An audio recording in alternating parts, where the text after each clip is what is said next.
Hello बच्चों, आज मैं आपको सिखाने जा रही हूँ प्रैक्टिस सेट 38 जो कि है इन्वर्स प्रोपोर्शन। तो ये बहुत ही मैं आपको इजी मेथड से बताऊंगी जिससे कि आप आसानी से समझ सकते हैं और बाकी आप सारे सम्स आराम से कर लेंगे। तो चलिए स्टार्ट करते हैं। सॉल्यूशन हम करते हैं। लेट अस 6 वर्कर, हमें निकालना है 6 वर्कर का। तो let us 6 worker take x days. Because हमें नहीं मालूम है 6 वर्कर को कितना टाइम लगेगा, कितने डेज लगने वाले हैं, तो यहाँ पर हमने x मान लिया है। अभी हम इसको हम कॉलम बना लेंगे क्योंकि हमारे पास 2 चीजें हैं, वर्कर्स और फाइंड आउट करना है नंबर ऑफ डेज। तो यहाँ पे हमने 2 कॉलम बना लिए हैं टेक्स्ट बुक मेथड के हिसाब से। उसी तरीके से मैं आपको सिखा रही हूँ workers and number of days. तो फर्स्ट है हमारा 5 वर्कर। 5 वर्कर को लग रहे हैं, नंबर ऑफ डेज है स्टूडेंट 12। एंड नेक्स्ट है 6 वर्कर का हमें निकालना है। तो 6 वर्कर का हमें नहीं मालूम है तो हमने x मान लिया है, तो x हमने यहाँ पर मान लिया है। अभी इसको आगे सॉल्यूशन हमारा इस तरीके से करना है। इनवर्स प्रोपोर्शन में क्या होता है कि हम सामने सामने मल्टीप्लाई करते हैं और जो हमारा नीचे वाला है वो डिवाइड में ही जाता है। ठीक है, तो देयरफॉर 6 इज इक्वल टू, क्योंकि हमें x का वैल्यू निकालना है, 6 इज इक्वल टू 5 मल्टीप्लाई 12।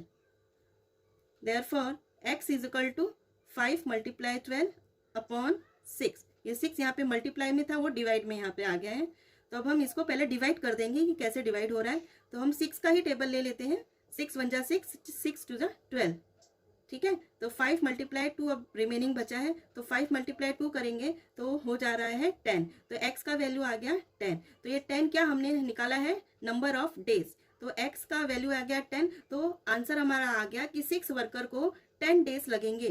तो यहाँ पे आंसर आप लिखिए, 6 worker take 10 days to weed a field. Okay, thank you student. देखिए स्टूडेंट, हमने यहाँ पे 6 वर्कर का निकाल लिया है। 6 वर्कर को 10 डेज लग रहे हैं।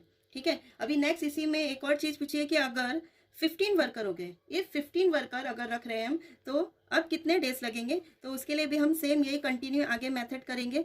15 का हमने x मान लिया है, जैसे यहाँ पर हमने किया था वैसे ही। Let us 15 worker take x days, x मान लिया है हमने। अब इसको कंटिन्यू करें, यहाँ पे ही मैंने 15 लिख दिया और हमने x यहाँ पे मान लिया है। तो उसी तरह हमें करना है, फर्स्ट नंबर जो हमारा था उसी से ही हम करेंगे। तो therefore 15x is equal to 5 multiply 12। Therefore x is equal to 5 multiply 12। ये 15 यहाँ पे मल्टीप्लाई में था, यहाँ पे आ जाएगा डिवाइड में। अब यहाँ पे हम इसको डिवाइड कर देंगे कि कैसे ये डिवाइड हो रहा है। तो हम 5 और 15 5 के टेबल में आ रहे हैं, तो 5 1 जा 5, 5 3 जा 15। अब ये 3 यहाँ पर और रह गया है अभी, तो 3 1 जा 3, 3 4 जा 12। तो अब हमारा पूरा कंप्लीट हो गया है, आंसर सिर्फ बचा है 4। x का वैल्यू आ गया है 4 यहाँ पर। तो x इज इक्वल टू क्या हो गया है, 4। x का वैल्यू 4 आ गया, मतलब नंबर ऑफ डेज हमारा कितना निकल आया है, 4। मतलब 15 वर्कर्स को क्या लग रहे हैं, 4 डेज लग रहे हैं। तो यहाँ पे आगे आंसर कंप्लीट करिए स्टूडेंट कि 15 worker take 4 days to weed a field. Student, second question में आगे बता रही हूँ। Mohan Rao took 10 days to finish a book, reading 40 pages every day. How many pages must he read in a day to finish it in 8 days? Mohan Rao, उसने 10 days में एक book उसको finish करनी है, तो उसने सोचा कि 40 पेजेस को एवरीडे रीडिंग करना पड़ेगा। अगर उसने ये सोचा है कि बाद में मुझे 8 डेज में कंप्लीट करना पड़ेगा बुक, तो उसको एवरीडे कितने पेजेस पढ़ने पड़ेंगे, कितने रीडिंग करने पड़ेंगे।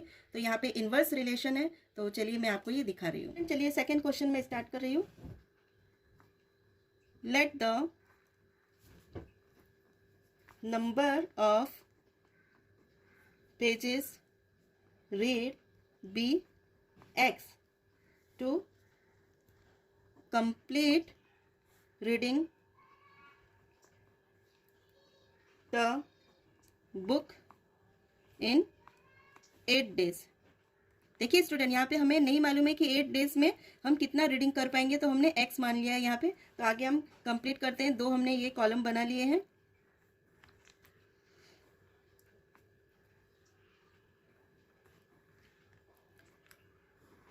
ठीक है, यहाँ पे पेजेस रीड एवरी डे, क्योंकि यहाँ पे एवरी डे का पूछा है, तो यहाँ पे हम लिख देंगे पहले pages read every day and number of days.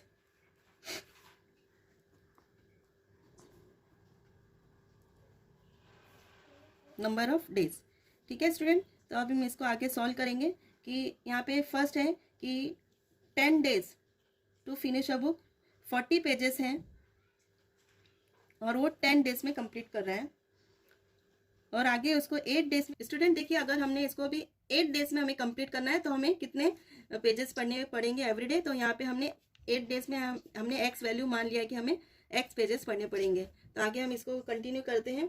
तो 8x, therefore 8x is equal to 40 multiply 10, therefore x is equal to 40 multiply 10। ये मल्टीप्लाई वाला डिवाइड में आ जाएगा, 8 यहाँ पर आ गया हमारा। अब हमें स्टूडेंट यहाँ पे क्या करना है, x को वैल्यू निकालने के लिए हमें यहाँ पे डिवाइड करना पड़ेगा। तो 8 हमारा डिवाइड में है, तो हम पहले 8 का ही टेबल देख लेते हैं कि 8 के टेबल में हमारा 10 तो आता नहीं है, तो 8 के टेबल से 40 कट सकता है क्या, 40 डिवाइड हो सकता है। तो हम देखेंगे कि 8 के टेबल में 40 आ रहा है, कितने टाइम पे आ रहा है, 8 5 40, राइट स्टूडेंट। तो इसको हम आसानी से काट देंगे यहाँ पे, 8 1 8, 8 5 40, ये हमारा कट गया 40, तो 5 वैल्यू आ गया यहाँ पे। अब यहाँ पे 5 मल्टीप्लाई 10 है। अब हम x is equal to 5 multiply 10 अगर हम करेंगे तो 10 5 50, तो हमारा x का वैल्यू आ गया 50। यहाँ के अगर हम 50 अगर हम यहाँ पे रखेंगे तो 8 days में हमें कंप्लीट करने के लिए हमें 50 पेजेस एवरी डे पढ़नी पड़ेंगे, क्योंकि यहाँ पर हमने डेज जो है वो कम कर दिया। पहले हमारे 10 days थे तो हमें रीडिंग करना पड़ा था 40 पेजेस एवरी डे, और अगर हमें 8 days कर दिया है तो हमें कितने पेजेस पढ़ने पड़ेंगे एवरी डे, 50 पेजेस, क्योंकि हमारा जो बुक का पूरा कंप्लीट बुक है वो 400 पेजेस की है। तो 8 5 8 मल्टीप्लाई 50 करेंगे तो कितना हो रहा है 400, एंड 40 मल्टीप्लाई 10 करेंगे तो 400 ही होता है। तो अगर हमें 8 days में कंप्लीट करना है तो हमें 50 पेजेस पढ़ने पड़ेंगे। तो यहाँ पे आगे हम आंसर लिख रहे हैं, 50 pages should be read to complete reading the book. Student, तो चलिए नेक्स्ट मैं थर्ड सम्स आपके सामने कर रही हूँ। चलिए पहले रीडिंग करती हूँ मैं। थर्ड क्वेश्चन है, मैरी साइकिल एट 6 किलोमीटर पर hour, how long will she take to reach her aunt's house which is 12 kilometre away. एक तो ये क्वेश्चन है, दूसरा इसमें है, if she cycle at a speed of 4 kilometre पर hour how long would she take. Student देखिए, इसमें एक तो चीज़ ये क्लियर किया है कि 6 किलोमीटर पर हावर में साइकिल चल रही है, और उसकी आंट का जो हाउस है वो 12 किलोमीटर अवे है, जो कि कांस्टेंट है कि 12 किलोमीटर वो कांस्टेंट है। 4 किलोमीटर भी अगर वो चल रही है तो वो जो डिस्टेंस है हमारा वो उतना ही है, 12 किलोमीटर है। तो हमें टाइम निकालना है कि उतना चलने के लिए इसके कितना टाइम लग रहा है। तो हम यहाँ पे 3 ब्रैकेट्स पहले हम बना लेंगे।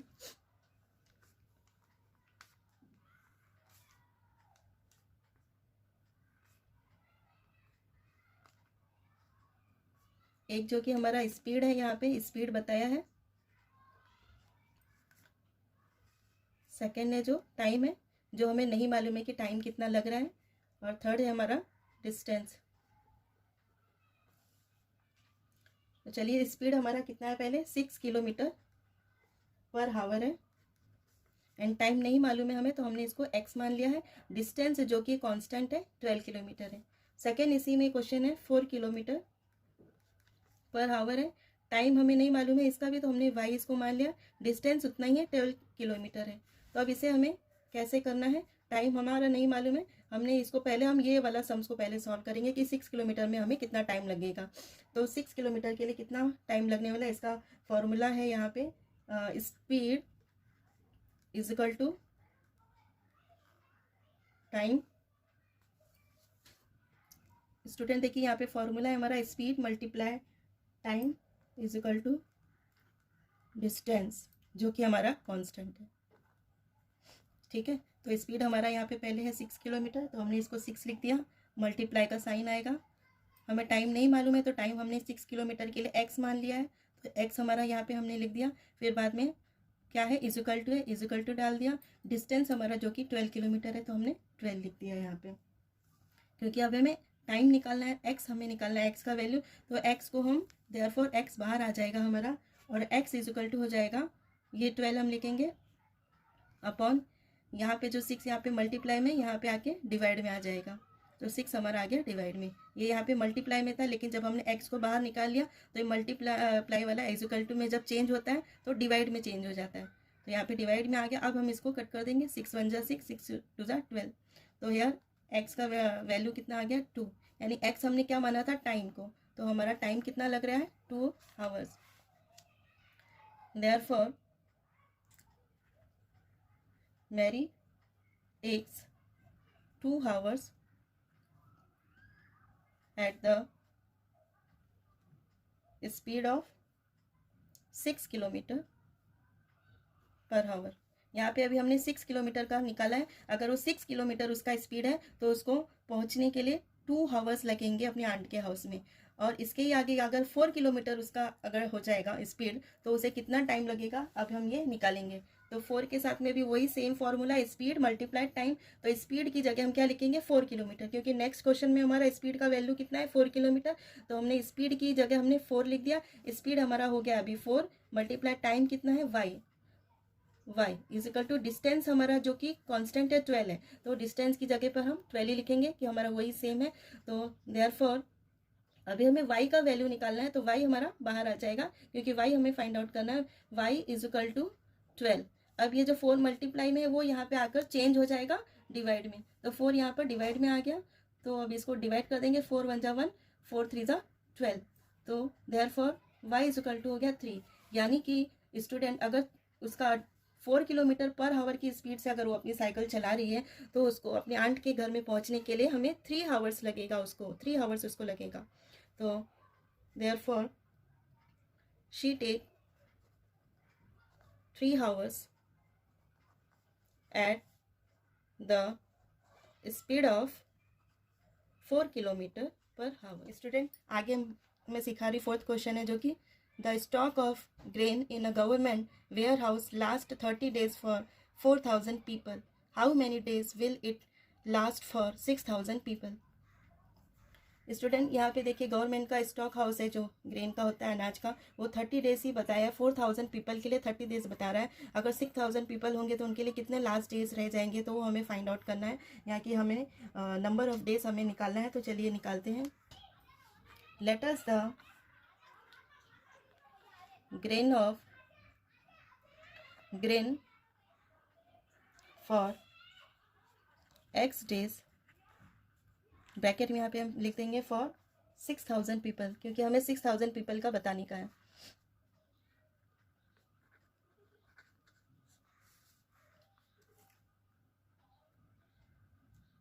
कि स्टूडेंट यहाँ पे पहले हम 2 कॉलम बना लेंगे, number of person and second बनेगा हमारा नंबर ऑफ डेज। ये 2 कॉलम बन गया है, number of person and second number of days. तो फर्स्ट कॉलम में दिया है नंबर ऑफ पर्सन में 4,000 पीपल दिया है, तो 4,000 पीपल हम लिखेंगे, जो कि यहाँ पे इसका डेज बताया 30 डेज लग रहे हैं इसको, 30 डेज। एंड सेकेंड है 6,000 पीपल का दिया है, तो यहाँ पे हम लिख देंगे 6,000 पीपल। 6,000 पीपल का डेज नहीं बताया, उसको फाइंड आउट करना है, तो हम उसको x मान लेते हैं कि x डेज लग रहे हैं। ठीक है, तो इसको अब हम यहाँ पे कंप्लीट करेंगे। x डेज हमारे लग रहे हैं, तो सामने सामने ही इनवर्स में सामने सामने ही मल्टीप्लाई होता है। तो 4,000 here 4,000 multiply 30 is equal to 6,000 multiply x। अभी हमें x का वैल्यू पहले निकालना है, x का वैल्यू निकालना है। तो x हमने यहाँ पर ले लिया 4,000 मल्टीप्लाई 30, और जो हमारा 6,000 ये जो x के साथ में था वो आकर के डिवाइड में चेंज हो जाएगा। तो यहाँ पे डिवाइड में लिख दिया 6000, एक्स बाहर ले लिया और ये जो मल्टीप्लाई में था वो डिवाइड में आ जाएगा। ये नंबर लिखना है, उसके बाद में ये वाला नंबर डिवाइड में चेंज हो जाएगा यहाँ पे। अब हम इसे कट कर देंगे। तो काटना कैसे, पहले 0 0 कट करते हैं हमेशा सबसे पहले। तो यहाँ पे 3 0 है, यहाँ पे भी ऊपर 3 0 है, तो सीधा 3 0 3 0 यहाँ पे कट गया है पूरी तरीके से। अब क्या करना है कि ये यहाँ पर नहीं कटेगा तो इसको यहाँ पे छोड़ दो ऐसे। 6 और 30 को डिवाइड कर देते हैं। 6 के टेबल में 30 आता है, 6 1 जा 6, 6 5 जा 30। तो यहाँ पे हो गया 5 बचा, 5 और यहाँ पे 4 4 मल्टीप्लाई 5, तो 4 5 जा कितना हो गया 20। देयरफॉर एक्स का वैल्यू कितना हो गया 20 हो गया। तो एक्स यानी क्या था, नंबर ऑफ डेज हमने निकाला है। तो नंबर ऑफ डेज कितना लग रहा है 20 डेज लग रहा है। अगर 6000 पीपल हैं तो लास्ट डे कितना रह जाएगा 20 डेज रह जाएगा। तो आंसर ये हुआ, the stock of grain will last for 20 days. Thank you, student.